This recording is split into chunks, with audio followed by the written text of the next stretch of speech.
เฮ้ยทุดังได้กันเห็บลูกงาอีสวยมาอินล็อก please เฮ้ยฮันอินคอมเฮนโฟนนะฮันอินคอมมิชชั่นอากอมตู้จอกเห็นไอ้เงี้ยนี่ง่ายปุยโมนี่ตีเส้นนั้นอ๋อฮันตีไม่เหี่ยวถึงให้คิดตู้เละง่ายแค่ตู้ตั้มตาเส้นอันนี้นมหุ่นเสียซิมฮีฮาร์ผมไม่ปุริโมยมั่วอาจารย์ที่อีทุสวยยังไงนมเสียอันนี้มั่วฮันตีไม่หีมินเราเสียมูลอาจารย์จุกันก็มาเตะ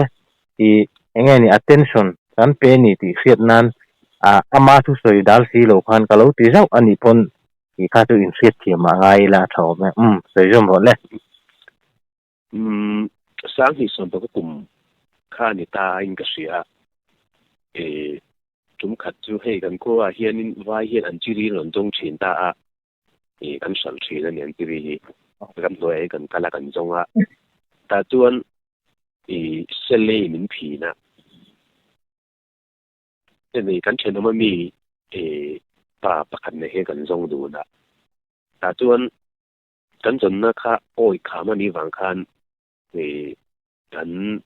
พูดดูโตกันหูตากดูคันก็แต่ปุยปากกัดเล่มินโอ้ยแล้วมาเจ็ดแล้วครับมีตัวแต่กันแล้วนี่แต่ว่าเองพวกนี้เสียคันมุ่งตั้งเราโชว์ละแต่ละวันกำลังที่มีกลางจุดโดนหลักเองกันแล้วมากจริงอินเดียแต่กันดูก็เปียอันนี้ตาของการมุ่งตาไปจุดแล้วของการตักเดือดตากับพูดกันเองนะเวลากับพูดอมนาทางการฟิตสมนี่สมทุ่มเบลโดนไม่ได้คือเดี๋ยวเวลาตัวกับอินเดียตามองจุดนั้นอินเดียไล่ตัวมากันสักค่ะกับปีข้าเราจะเพชรตัวเนี่ยเองนี่มันโอ้ก็เดียกันดิ่งเดียวกันเอ็นเดียวกันชิลดุมเลียนตักไม่ต้องการเพชรกับมุตาจนสิหลายกันเก่งบกสีเหล่าก็นิ่มด้วยจนกับบกตากระทิลผูกแหลกให้มาอีกการจนต้องการตั้งปวดเมียจนจะมีเลจูเขาทั้งละมากันเขาฉันอมเตะกาเทียมอันเหล่าเตียมากาเทียนเหล่ากาเทียมมาแล้วนี่ออกมาแต่ตัวมินสิเลดานิมที่จวนกันเปลี่ยนด้วยว่าหลานที่ก็ไอ้วิรุษไม่กันลำค่อยเขาลำดิ้งแต่เดี๋ยวไม่นาร์คเลียก็นาร์คเล่นแต่การนี้จิมค่ะเสียนี่มาเราจะมินมุดวงเลยว่าหินด้วยทั้งกับหมดเองไม่ถ้ามองให้จุดแต่ตาเราไม่วุ้งชาร์กุยเสียเลียนบกเสียแต่เจ็ดจวนมีตอนนั่งปุ่งเหนือโดนเสียขิงกุ้งหันหล่นเทตัวอังจี้อมบกสีเหลวเขียงกุ้งเลียนเดียวไม่ว่าแบบเมาเด็กขนาดไม่นั่นจึงมาเลยการเรื่องรู้มั้งอังรู้ทุกครั้งไอ้ที่นี่ก็เตียงโอ้ก็เตียจวนนี้มาเสแต่ลูกค้ากับลำพันธ์ข้าทำเพตาพิษโสมเรื่องของเข่งระวังที่ตัวเวลาเฮียนินอินเฮรวยอารันการนั่นแหละมาคันอันเลียดเนี่ยมินมูลนี่เมียงกติเมียที่ส่วนกับมุทียงมาเสรอนเอ็นมินมูลที่ตัวนี่แหละมินมูลนี่ตัวขบวนยิ้มจุนี่เล่นสีแล้วก็เตียอารันการนั่งไงจนพี่เลยตาพยายามเปลี่ยนที่โจนก่อนตบบุละโอ้การถมตุละไหนเรื่องก็เขียนป้าจุรันเข่งโชว์เลยแต่ที่เวลาเฮียนินเสลไม่ต้องพิมพ์ก็ไม่กดแฝงครบไม่กระเตียเองไงเสลอมเราเร่งอังจากนั้นแล้วมันจะลุกเรื่อยแล้วมันเหนียงกระเตียเมื่อกี้อันนี้ลงก็หูหลงกระเตียโอ้ยฟักเลยวันนี้กันอันนู้นการเทนเองเขาเอ็นชินังเหนียงกระเตียกับช่วยเทกันการเทนะกันจากนั้นบัวไปกันแล้วออกมาจากนั้นบัวเวลาเราจุ่มเทนะเวลอันนี้ขันเราหลังเจียงเราคุยเสียอันเลียนไม่ก็เขียนป้าก็กัลปุยป้าจนอาเก็บหาผ้าเล้งเด็กไม่ดีแต่อาทิตย์ตีกับกวนเด็กเนี่ยแต่เนี่ยเรียกอาการบอกข้าจะขบขันมาเลียนจู่อันนี้จะตัดอะไรเงี้ยอารมณ์เละตารักไม่ก็เขียนป้าฮะสิ่งที่ล้นทีวีเรื่องกินเสียมารอจู่อารมณ์ที่เละตารักข้าตัวสิ่งที่ข้างล้นดูนะอันเละก็เห็นข้าต้องเกิดอันยิ้มกับ เป็นสักการะล้นเต้านี่วินไอน์ อ๋อ เทียมถุยทิ้งกุ้งหล่นไปแล้วทีเล่นี่ก็เทียมอ่ะอันนี้จะทราบอยู่คุ้มไม่พวกนั้นจะอมบกเชี่ย อ๋อ ข้ามที่ก็สิไหลได้หันเก่งตัวนี้แล้วตัวดูล้าได้หลายการหันกลับถีกูแล้วเนี่ยทำมาเราจูสิไหลได้กันเก่งเลี้ยมแล้วก็ไม่ถูกตาม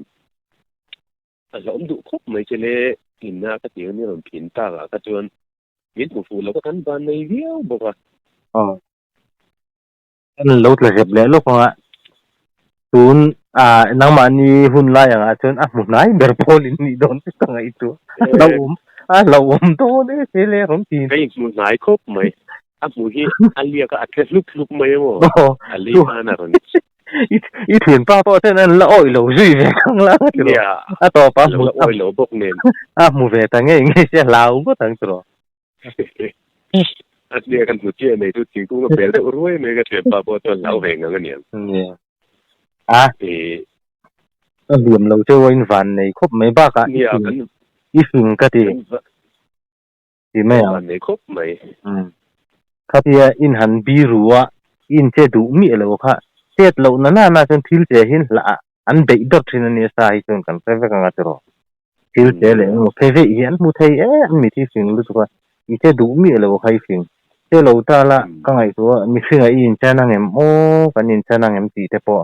ไงตัวน่าจะคือไม่คลายมักสักการมั่วมีฟิงประกาศเล็กที่สุดอัพพิรุมเนี่ยโดนเสียมั่วอันเจ็ดพุ่งหันเงยตัวเฮียนินที่เงยราถ่วมแล้วกินเว้นตัวแล้วในเราตั้งต้นปีเงินอมเหลวเว้ยมันนี่อันเจ็ดพุ่งเฮียปุ๋ยเวรียวมันนี่สปุ๋ยจินที่ตัวมั่วจินจุ่มขัดสีกระจ่างที่มันตัวไม่มาจะตักกับตัวสีเราเอาหมดละกันควบบุญเต้ในที่นี้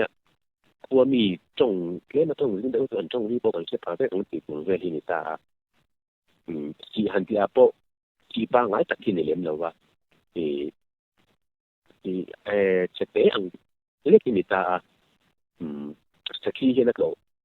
เวรียวถูกไหมไหนเดียวที่เราตัวจุ่มขัดจุ่มก็หันจางกันขัดพระถมพระรนในเปียมันจะไปสักไหมสักทีเจนี่ไปถมมาตั้งตรงกันตรงเสียกันแล้วจริงๆอะไรละถมพระรนในชีบุเก่งก็ถมพระรนในเปียหลังจากเราตัวเจียนนักก็สันนักจังการหลังเจียงเลยไหมมาเสียตักมุตามีหรือว่ากับไอ้ตรงว่าเราตรงเราจะมีการชวนเราจูเราลำปังโซ่ก็จะรู้ว่ากันทบนี้หรือว่าการกันเดี๋ยวตรงตากันหัวตาตุ้งเลยกันนะกันเหลี่ยงกันเดียตุ้งเลยกันจุดนั้นกันเหลี่ยงตั้งว่าจุดชวนอันมาด้านนักเสียดนะไอ้ชักเล็กจังการสุดท้ายเลยตาก็มีก็จีรอนขึ้นเทียบตรงที่ได้การหลังจากได้ตัวบางการโจทย์ทางการเก็บตาถ้าบอกเรียกลุงอะไรลุมจันนักเจี๊ยเตะนักเทลล์รันจะเจ็ดนักเตะการเอ็นฟูเวกันนี่อันดับมุมีสีเหลวินอารมณ์รับเจงเงียลุงพอรับเจรวกันลุมหาแล้วกันแต่พอกับฟูเวมาเสเอ็นฟูเวตาอันดับเอ็งนักมุมีหรือว่าโมกันนี่ค่ะแต่ถมหรือว่าเลยอัดเจหรือว่าแต่ทางกับหูคันนี่ไม่มักจะติดคุกไม่ทราบเพราะว่ารวมลงก็ตีโดนบางก็โหดสันตั้งแต่เกมมันอยู่ไปจนเองก็มั่วรำมีลำปังรำหัวอินที่ตบเดียวโลเลยนะสร้างรันอินลาร์นังมาอินลันดูสีเราแต่เตียงให้ตอนนี้ก็ริงเบอร์นะคิดว่าจู่ๆอันนี้ไม่เท่นี่บ้าก็เฮ้ยจีแต่ที่เจ้าปีเลยพูดให้ทั้งเฮนินเรื่องตู้แต่ที่อันนี้ก็ได้เทียนที่แต่ที่นี่บ็อกเซียเรื่องด้วยระหว่างเฮนินเรื่องตู้ที่เราหนีก็ได้หมดนี่แต่ก็ที่ทำไม่มองจินอันจีนกันส่วนกันที่กลุ่มแท็กของการสับปมในการยิงตรงตัวพวก các bạn này bốc qua tôi nhiều đồng bộ chuẩn cả nào để cả nu thì nào thì cả xuôi à anh chỉ biết cái trong à serial bên bốc đấy mấy cái lút thả cái bốc vác cái dính chụp nó cái thế đó là bốc vác những cái chụp thả ta chuẩn thì lâu đến độ hú bị màกันจีเอ็นเจียงค่ะปางกุ้งเห็นเดือดทุกการที่เราเนี่ยถ้าใครเราเดินเรื่องค่ะเราเนี่ยปางกุ้งสุ่งคาร์หน่วยตัวก็จะรู้จุดที่ออกมาอย่างนี้นี่โอ้ก็เจ้าก็จะสุขภาพปางกุ้งอ่ะต้องก็จะจุ่มท่าอันนั้นไอ้ต้องคาร์อันนั้นอันนี้กันดีตัวเจ้าก็จะพอมันตัวช่วงแรกเจ้าเมื่อสิหลายเก่งสิเราจิ้มละเป็นตักเต้เจ้าก็เก่งบ็อกซี่ที่ชวน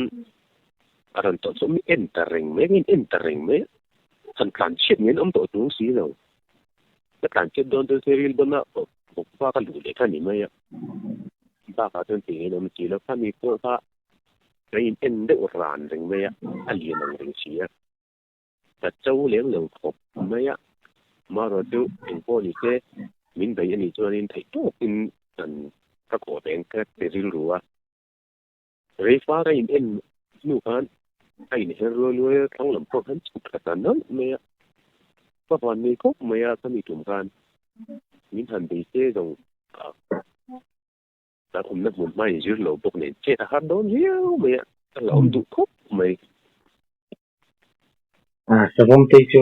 anh mua thì thấy chứ thì mấy mấy nè chơi rắn ăn rừng xia mà yeah anh lâu em này rồi này bác ạ mình sinh hi Mizoram hi han suizau tol ka han suizau tol pila Mizoram hi savom liam aram tuile do hi atam beran ne til dang hi la ti vak om hi ka fe tam vak lo savom se hi kum tin nei hen kan nei me kan pasal thate kan ram wang mi ate pon ni chu e ram lam pa te ta in van nei ko pani chu mi tum po chen tro yeah bạn này khóc mày bác cả sabom hi tu ram sa anh ti được hi lo nhiều ko ka mi se anh để bác mày đi soát thằng rừng xia mà anh muốnดูเราได้ครบไหมทีนี้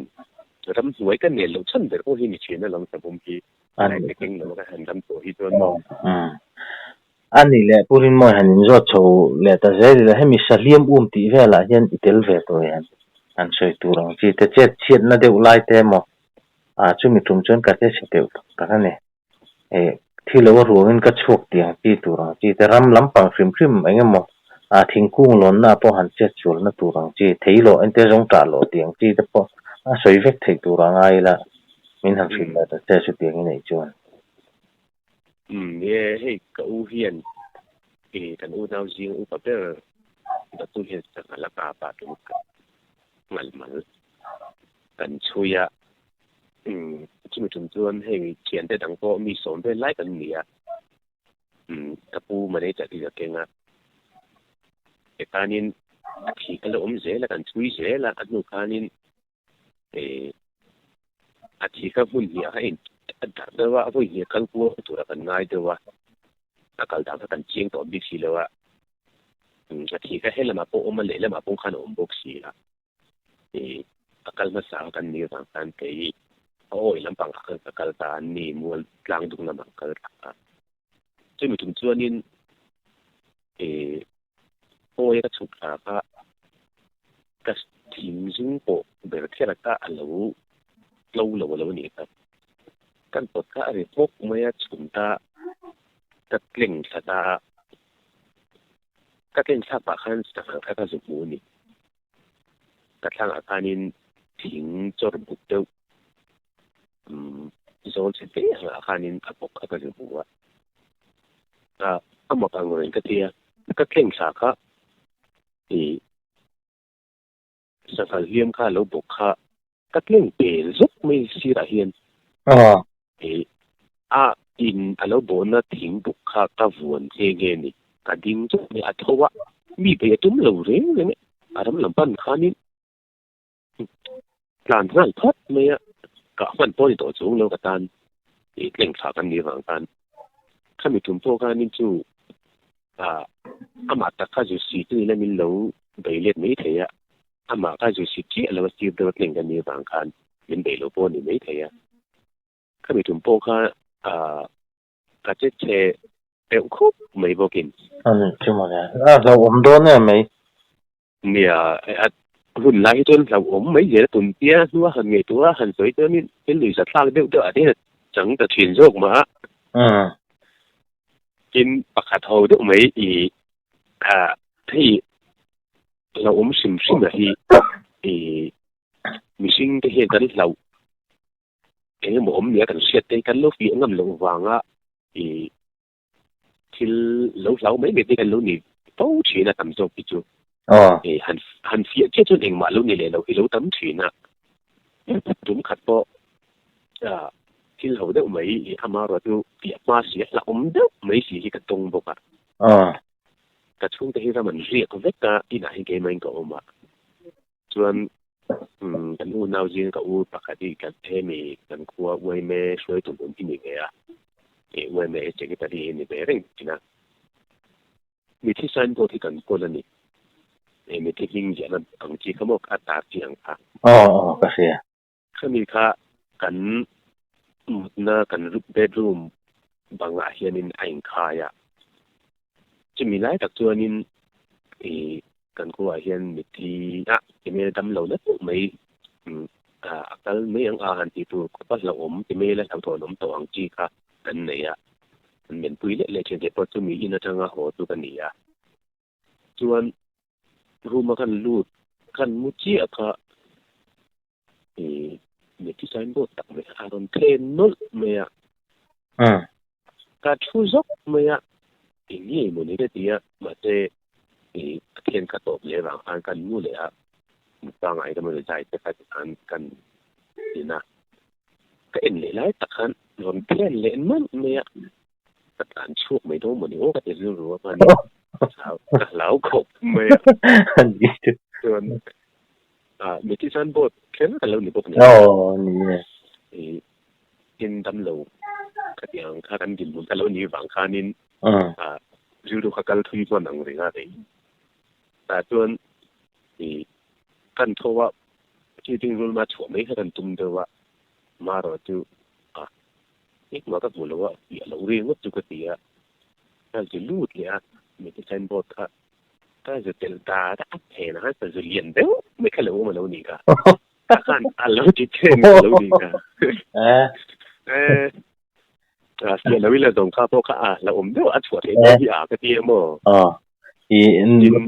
นูเทนขัดจุนี่เสียอันหลานเชนเสียงดตั้งตัวเนี่ย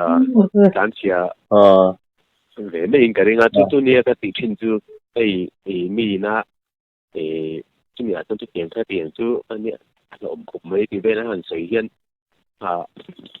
ตั้งแต่จุดเปลี่ยนเช่นจุดหัวเทียนเราหนีไปที่นี่ก็ริงก็เทียมไปพอเห็นนี่ให้หันปีอาหัวเทียนเราหนีเลยสิไปพอที่กันเนี่ยเว้นนู้นแล้วกินแต่ที่เราดูบุญอาชิมให้เกิดจูเราที่ว่าที่เราจนเองมากับบุญเราจนเสียเลยดูว่าดูมีที่กันนี่เป็นเลยทุ่งเสียมั้งอันนี้ใช่หันโดยเยี่ยมไปที่เราจนก็เสียไปเลยดูว่าที่นั่นมั้งที่เดี๋ยวมีตัวกันนี่เลยที่มาเราตัวมันนี่ที่จงกับพวกเลี้ยงเราขบไม่ได้มาชิมนี่ใช่มั้งแต่ตอนนี้เราทางนี้ตัวกันนี่ล้วนตัวอันนี้ไม่มาเราจูที่เดียงอ่ะเนี่ยมีหันไปนั่งที่หมอที่ให้เรื่องขัดจูกูตัวบดได้มีหันจูตัดอย่างที่หมอให้เดียงก็ได้หันตรงให้เดียงแล้วบางทีจุกตรงเหลี่ยมเราไปที่จวนที่อามาเราจูมูเทสีเราเงี้ยที่เสียอย่างที่จูเดียงที่นักการใช้ห้องแต่ก็เป็นกลางคุยเรื่องจูนี่เราโม่อันนี้จูนี่ส่วนนั้นนี่แหละหันอินโซดเลยแต่ละให้มีรำเรียนนะเพื่อนเห็นกูรู้อีเต็มมั้งสถานะมีงะกูโตแจ้งที่ที่ตรงตัวแต่ละตรงเหลี่ยมเราว่าตรงจูเป็นมาที่จวนมีสวยได้จุกกระแสเวนี่ไหมอ่ะบ้านเราจูให้รำหันเรียที่ต้นเทียนมานี่ตะกะหันเรียที่จุกกำลังเหลี่ยมเราว่าเทียนจะเขาหมอชูเตเนี่ยนะหมออังเขาบอกว่าหันเรียที่กันมีกลางคุยว่าเฮียนินมานี่หันเรียอ่างแต่เตียงหันเสียที่จุกกันเหลี่ยมเราว่าอามาเราจูสังคัดจู กันเรงรามาอินจิตเตลุยกันตีอะที่มีอาจวนเลียนเด้งไปอินสิไหลกับเก่งอะมาเสียโจใส่กับเก่งเหล่านี้กันแล้วใช่ไหมอะไรวะอีกครั้งประกันตาหลักเสียแล้ววะแต่ส่วนนี้ที่การเรียนที่เขากันเด้งอ่ะมาใช่เรียนเด้งเพราะที่เขาเทียมใช้จงแล้ววะขั้วข้ารุนทิมตาโจสเลยกับเทียมเราเนี่ยก็เช็ดช่วงตาไม่เขียนที่เขากันเสียมาเราจุตัวข้าจะเจอแต่ละอันอันจะเลยเทมังเล่นแล้ววะที่การทิมทำมาก็ฝากเขาก็นี่เดียวแต่ไม่ถึงอยู่เดียวตักไปกระจวนซึ่งมีชุมชนนี่มีสิ่งอันยังติดตัวอันนุยรีที่จะเป็นสิ่งที่ง่ายตัวมั้งนึกว่าจีจุนี่จวงนะวะขั้นนี้ก็ลุยกันนะรำปอตุลุยเตะอาจารย์เห็นไม่ถ้าอรไม่ก็เสียดายจนปัจจุบันปัจจุบันจนมีกระดิ่งก็ดีไม่เชื่อเด็กจนนี้ไม่ถ้าอรไม่นุยรีก็จะเตียงตักจงก็เสียไปมั้งมาเราจะก็มีจวงเลยว่ามาจะเวทักตัวก็เสียจงหรือเปล่าตัวอันนี้จงละสีละสีหินพระ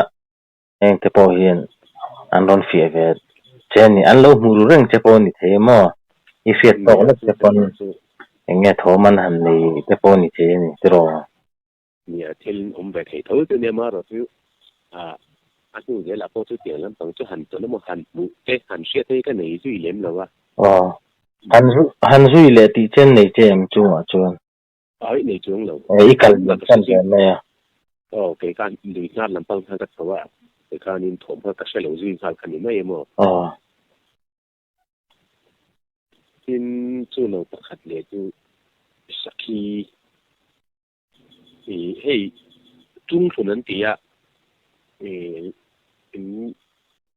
สลมตัวกันง่ายก็ว่าทางกำนาเย็นทางกำเร็มหลวงนั่นแหละที่กันจุงส่วนนั้นจริงอาจจะกันโจนะอาการที่กันเสียมตัวปะที่เตียงจูกระต่ายเฮียงกันทางกำนาทางด่าไปเลยหลายขัดจุสักทีกระจางจะมีน้ำมันเขาจวนไปตัวราคาไปถึงค่ะแต่จวนสักทีก็รู้ชัวร์กันแล้วหรือก็อันนั้นจังพวกก็ใช่ไหมหรือว่าก็ฟูเรื่องนี้พวกค่ะสิหลายตัวข้ากับพวกหลายกระดาษเรื่องกับพวกตุ้มเนี้ยแล้วก็มีพวกขมักไม่ถ้าดิข้างก็น่าวิ่งเขาเรียกว่าเราลู่ได้อันนั้นเล็ดเลยจริงๆครับทางสามีจุงทุนจวนมั้งจวนvuiทุ่มก็เตียงข้าวนี่อะไรวิดีโอเราละอันนั้นเล็ดเลยอันลูกนั่งล้มเหลวเงี้ยเนี่ยอย่างนี้เสียเนี่ยก็เตียนดูกันไอ้เนี่ยก็อารมณ์กันนั่นแหละมันฉุกเลยฉุกปิลตัวดูกันว่าที่ก็ก่อลงลีก็เดียมักข้าก็อินที่อังเริงนี่ตัวมั้งจู่พอจู่สักทีจางที่เราจนรันช่วงที่มูเริงสีก็กลับนี่เราก็นั่งจางพวกสิ่งเราก็อินที่หรือว่าตัวบุกมั้งอย่างเงี้ยเซลตักินอาเซมเวเจนยังตรอนี่เวทไม่ได้นี่จะมีช่วงมักจะอีเวทเขาไม่เห็นคนมั้งอันนี้ช่วงนี้นั่นนี่ละสาหุสวลกันเตียงที่นี่เวงยังให้ที่นี่กระรำว่าจนเกิดสงครามกันไหนนะซาโม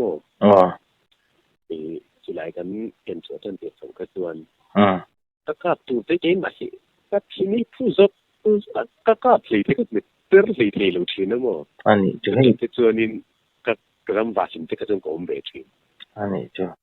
ภาษาก็ตั้มตังเลยต่อจงแล้วโมรำว่ามีเห็นอันสวยแต่โชคทีน่ะที่ให้สาหุสวลที่จงจะพอจุที่เวทเทนี่แล้วตอนนี้ที่ไม่ยังอามาเราจะมีพอจุโมสาหุสวลทันทีแล้วขั้นอย่างเด็กก็จะขั้นนี้จุ่มก็เป็นไรก็จุ่มขั้นเดียงก็หนีตัวไว้จุ่มแล้วอันนี้อันนั้นมาเจลตู้เชื่อมันยังเงี้ยมวยอันบูรัวมันเชื่อมันนี่ไม่เทนี่ เนี่ยจะมีจุดที่ล้มไปจะมีเขาไหมจริงให้ที่ไปเห็นจะเนี่ยสังสารภาษาชาติอันกลมกลัวแล้วก็ไงถ้ากลัวแล้วจะก็ตัวนี้ลำพังอินี่บอกอะไร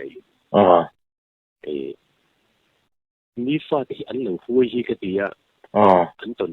ตนเขาว่า水草田啦，但係我覺得馬來州嘅人啊，馬同樣啦，咁冇天生嘅啲啊，啲人啲啊，佢哋有知咧，佢頓起安水咧實了咩啊？佢佢頓嚟打些，佢可能會突然之間安東淡輕嘅事啊，就跟你về嚟好路咩啊？cái tiền anh tuần không anh xoay anh lẩu miết lẩu thôi cái tuần ta chỉ cái đủ lẩu lít tục luôn mà cái chỗ cái lẩu mấy giờ bốc à cái hôi liếm lẩu bốc cũng mua tiền hiện ra hồi đây cái hôi về lít tục chung mà nè chuyện cái này nhìn tham quan sọc ôm về mà thì hiện thâu này cho nên mà đi cho thì ở đây ngày tuổi này phim cũ mà lẩu ăn chua tắc tắc cái chuyện thì thiên mù suol thế ô là xin ngày tuổi nó nền gel din nó nền như là cái cái tầm mòเนี่ยมีโดยที่เหตุที่กันผู้สวนตามาหลังตัวกันหงาบอกว่าช่วงนี้สวยชุ่มจังจุ่มขัดจุ่มกลางทั้งเรื่องไม่จู่มาบุหรี่ก็สวยดูเลี้ยมแล้วว่ามีอันอ้อยโตกระดิ่งเลี้ยมแล้วว่าก็สวยดูชินแล้วว่ามันจังกระต่ายตุ่มเป็นลุงไหนแล้วว่าให้กันลูกปลาเฮียนี่ดำโดยการจุลหูมีหลอดที่เหลวเทียจะมีแล้วตัวตรงกับกาละสุนลูกก็กับว่าเหลวนี่จะเน้นอีกขัดต้นจะหลอดสักกับผู้หัวชาวะจวนกลางดุงหายเห็นกับหัวชาวะลูกการสุนลูกกูดังเหรียญตัวไม่กระโหลมาอาจารย์นักกูที่อาจารย์ข้าไม่กูว่าฮะที่จะคิดจานนะอันเราเตรียมมาถูกไม่ยังให้ไล่สักทีโชคดีนะเดี๋ยวให้จานนักเป็นเชียนเจ้าอันละมาต้องทั้งเป็นการชัวหาดำไปกันทำไมเลยเนี่ยก็จะกระชัวมั่งส่วนจะเรียนลำได้อาคารนี้ถมเดี๋ยวก็ต้องที่ออกมาเช็คอมน้ำมัวอาการตัวมีระดับเรียนลำปังมัวเรียนลำได้เนี่ยตาส่วนกระทุดเมียนี่รายการนี้มาปังเรื่องได้ไม่ถูกแต่รู้เงี้ยนี่นี่ที่ก็ใช่แล้วไปฟักรถที่โมโมมาเฮียนหลังนึกเลยแต่การนี้ก็ไปถูกว่าสินค้าไม่ทางกันเตี้ยอันนี้กันไม่เยอะกันจันนะก็จันนะโอ้ยไปทุ่มไปกับปักกันอีกอันแต่ลำพังนั้นเด็กที่ตาก็ไม่จะมีถมชั่วโมงอันดูตัวกับทางเดียวกันที่ตาอารมณ์ตัลคิงรังอันนั้นขุดไม่อะส่วนก็สุดสุดตานี่รันทุ่มตัวได้อีกสุดค่ะสักพวกมันยังอาจจะเตี้ยมาเราดูการละกุเชียงเทเลยวะถ้าเราถงเทแล้วก็ก็อมนาทั้งลำทุ่มเบลเล็กอันนี้แล้วก็หน่วยฝ่ายไล่ตักไม่กันตักเรียนได้ไม่รำดิ้งจัดไม่อะก็ข้าป้าอันเล็กเตียงเลยมาจากที่งานไม่อะเอาปุ่นเลือกกันที่มีจู่อันหมกที่กระเตียมีสิ่งตัวน้องไปได้เงี้ยเหนียวเงี้ยแต่เตี้ยเนี่ยก็ซาตัวละเรารวบสิ่งเงี้ยเหนียวได้กระเตียมั้งที่ก่อนไฟฝูงก็ไฟฝูงที่เสียนี่เตี้ยก็ตีเนี่ยแต่ลำพังข้าวรีเพย์แต่จะรันก็ไม่มั้งอีกการนู่นชวนไอ้ก็กลับมาอินก็กลับมาอินจู่เห็นมาก็ถูกไล่จวนก็ถูกไล่จวนมาทั้งจวนไฟฝูงสักตัวเดียวเด็กแต่รู้ว่ามีเงี้ยก็ใช้บีโลกาก็ใช้เข็มต่อบีเลยว่าออกมากันไฟฝูงว่าก็ถ้ามีไฟฝูงจะดูการส่งรายการเลยมาถมกันอีกคือการลำปันคันอารมณ์จะเพชรแต่เห็นกันเหล่านี้มั้งจวนอันนี้จะดูไปก็ผมน่าจะลำทุ่มด้วยเล็กสายหลายตัวช่วงนั้นนู่นไม่อะอารมณ์ดีงานจบไม่ก็เริ่มลึกตุกไม่ทันตั้งป่าผลิตงานจบไม่ทันตั้งอันเนี้ยสุ่มเลยสุ่มดีเวลาเรียนอันเนี้ยก็อู้กันโฟนะก็อู้กันที่งานต่อไปนี้มีการโฟนลำตังโตกันเลยตัวยัดกันเนี้ยถึงตัวนี้ก็ อันเรียนครบไหมก็มีค่ากาบที่จริงเชื่อที่มีกระสุนดานเนี่ยมาเราจูอัตราเวลจูกทิลมาเรากระเทียจูข้างไปตู้มาบุเลยกันแล้วเสียช่วงเล่มเราอันพวกทิลมักเดือดตัวนี้เลยทิลมักเวทช่วยนะมาอวดนู่นนี่มาใส่นมเวมอเนี่ยเองมาสิกนัลตู้เวเดือดมันนี่อันเด็กที่มีเทนขัดชั่วโมงอันสักตอนเห็นจานามูมังนุ่งในเทนอมมัวอันไปก็เตียงเตตรงเวตัวเองจะเตียงลำพังตัวไปจุงกันแล้วตรงเลยอันนี้เลยให้ที่ได้รำเรียนนะเวลารถตันติรำห้อยรถถ้ามาอารมณ์รถที่นั่นเตียงที่ต้องสอนไม่เตียงกันแล้วซึ่งมีอะไรกันมาให้จวนว่าจะเตียงทำสอยเตียงที่จะมีรำเรียนในสวยตากับจวนกันโน้กันไล่ทีละเนี่ยมาเสที่เลยช้าจนเสวยเด็กตัวเองกินกันแล้วเสถียรพาเด็กตัวทัวกันเรียนรำตุยหุ่นทั้งกันว่าสมบูรณ์ปฏิกุมันตามจะมีกลุ่มจวนนี้ตุยหุ่นที่กันในตุยหุ่นรำเราโน้กันแล้วเนี่ยก็มีช่างตู้เจี๊ยเนี่ยนี่รำเรียกตัวเองสังกัดเสียซึ่งไปกันรงเตลโบลังอาเรียนไปเรามินตีบุเซงไลเนี่ยรำเรียกสังกัดเสียโน้อินเล่ตักไม่หักตักไม่สักกันเนี่ยจะเนี่ยทำให้กันอินไปวัดที่นั่นแต่งการนั้นบุญฐานเดียนกันเราก็ทำมาทางการให้เราพักที่เราเดียวแต่จวนก็ก็เด็กกันอีเทียมกันมินตินนั่นเด็กตาเงี้ยนี่โดนนี่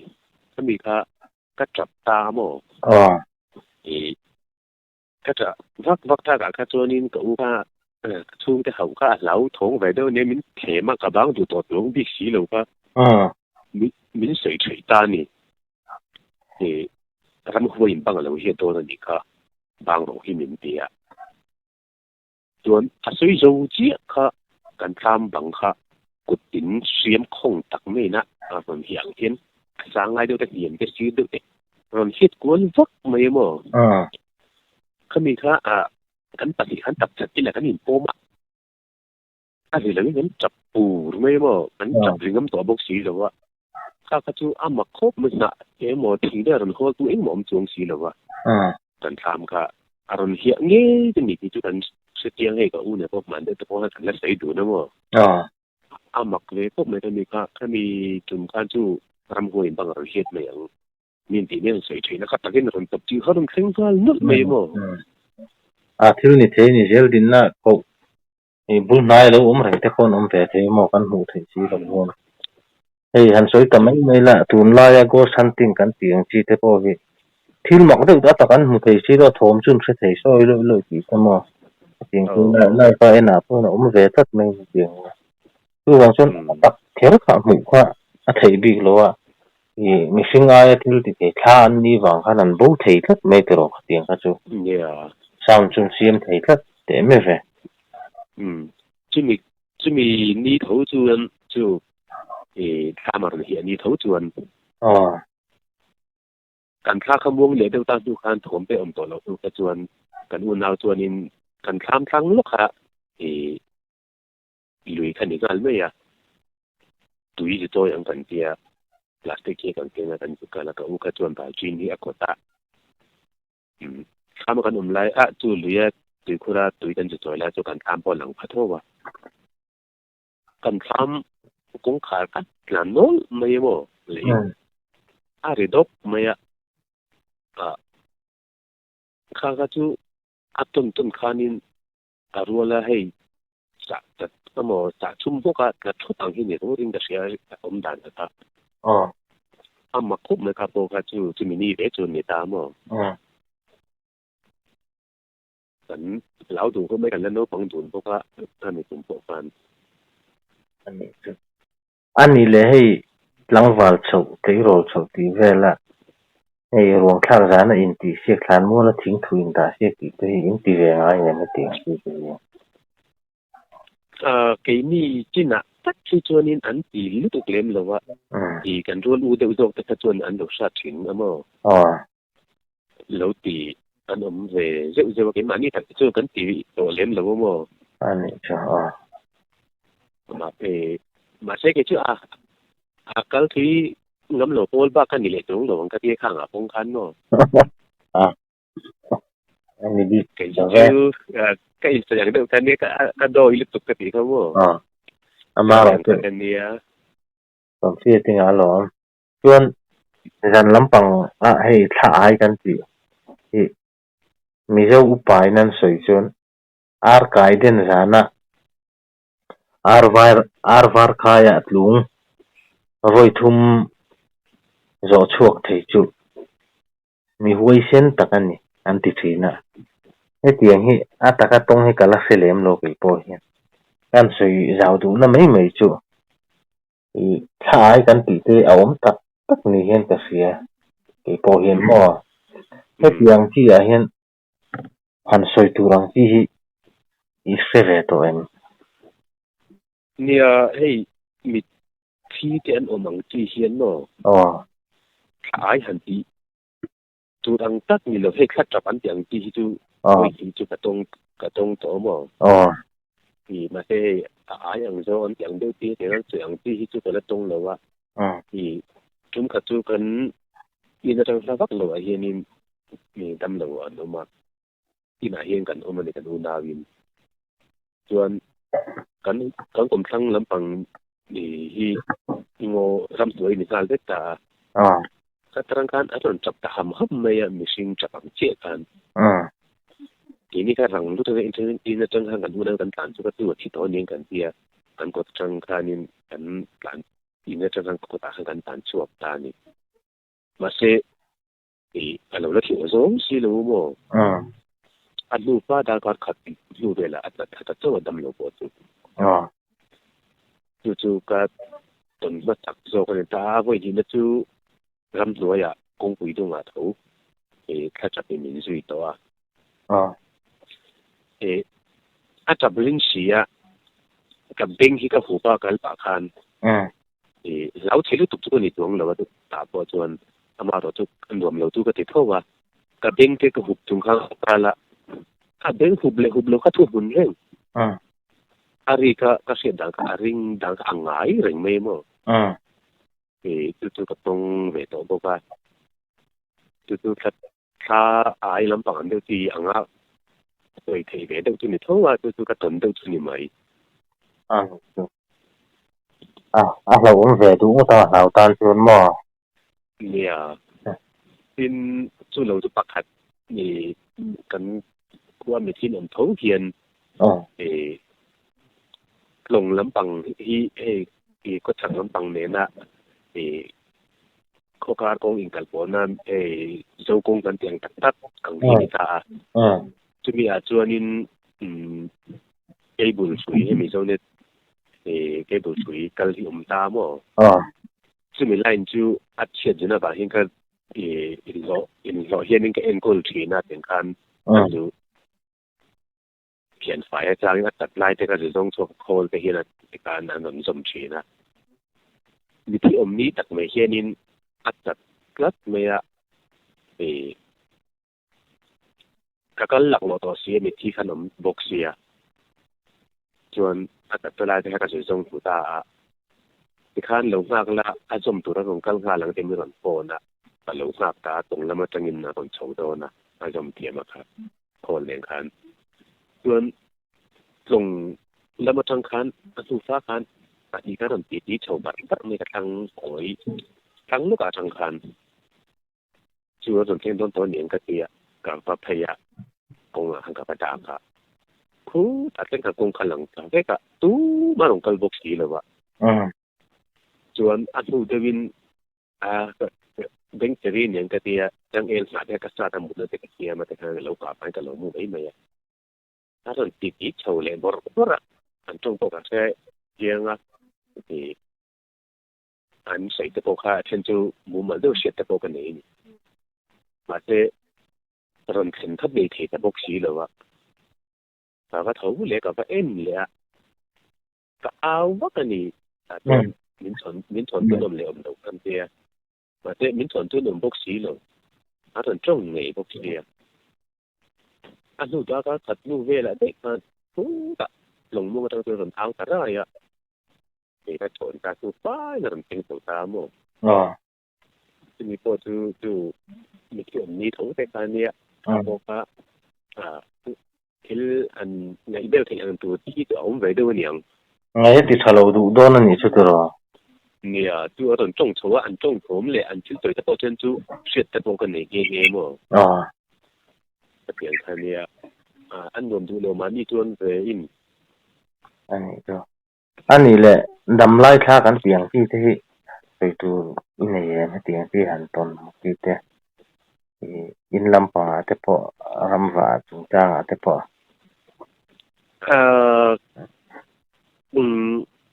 đầm lai pha lắm bằng cái chú, cái mà cáiตัวนี้หันต้นเนี่ยหมดหันเสียตั้งหมดที่กันแล้วหนีแล้วมาใช้เหตุเป็นการที่ต้นหันใส่เรื่องที่เดินออกมาเราจริงเลยชิ้นเตะดำไล่ท่านี้ก็เสียหนีแต่หันที่กันหนีถีนะมาใช้cái mà cáiต้นกันแล้วหนีไม่เอาตัวนี้เนี่ยให้กันนินกอมเวเดอร์นู้นตา